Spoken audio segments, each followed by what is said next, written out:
देखना बच्चों, यहाँ पे क्वेश्चन दिया गया है, इसको हम सॉल्व करेंगे। पेपर में इस टाइप के क्वेश्चन ना 2 नंबर के पूछ लिए जाते हैं, ठीक है ना, तो इस पे आप विशेष ध्यान दीजिएगा, ठीक है। बहुत इंपॉर्टेंट प्रश्न होते हैं और बहुत ईजी होता है, ठीक है। देखिएगा, सबसे पहले आप क्या करोगे, इसको सोल्यूशन लिखोगे, ठीक है। आप लिखोगे गिवन दैट,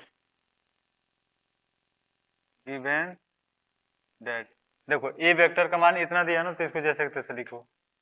ए वेक्टर बराबर 2i कैप प्लस जे कैप प्लस 3k कैप, ठीक है। बी वेक्टर का मान देखिए कितना दिया है।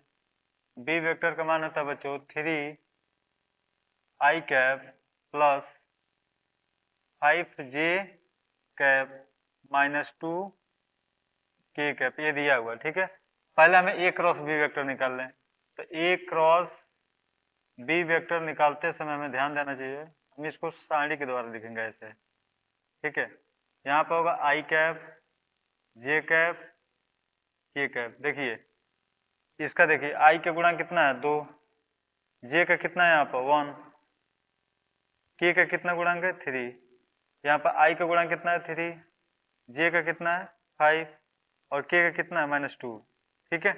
अब देखिएगा यहाँ पर ध्यान से, अब इसको हम क्लोज करेंगे, इसको क्लोज करेंगे, हमें क्या क्या दिख रहा है 1 3 5 2, 1 3 5 -2, ठीक है।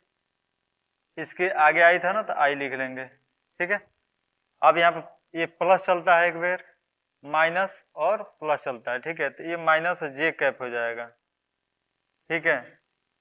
अब देखो दूसरे कॉलम को ढकेंगे और पहले पंक्ति को ढकेंगे, तो हमें क्या मिलेगा 2 और 3, 2 3 और 3 -2, ठीक है। अब देखिए यहाँ पर प्लस के कैप है, तो प्लस के कैप लिखिए, ठीक है। इसको क्लोज कीजिए, इसको क्लोज कीजिए, तो क्या मिला 2 3 1 5, 2 3 1 5। अब इसका गुणा कर दीजिए आई कैप, देखना इसका गुणा करोगे तो -2, 5 3 15, -15 हो जाएगा। जे कैप, देखिए इसका गुणा करिए तो -4 और 3 तरीके 9 होगा। अब इसका गुणा करिए के कैप, 5 दूनी 10, 3 1 3, ठीक है। ओवरऑल देखिएगा,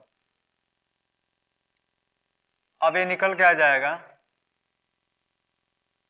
15 2 कितना हुआ 17, तो -17 आई कैप, इस -4 9 को जोड़ो कितना -13, तो +13 हो जाएगा, 13 जे कैप और प्लस 10 में से 3 घटाओ कितना हुआ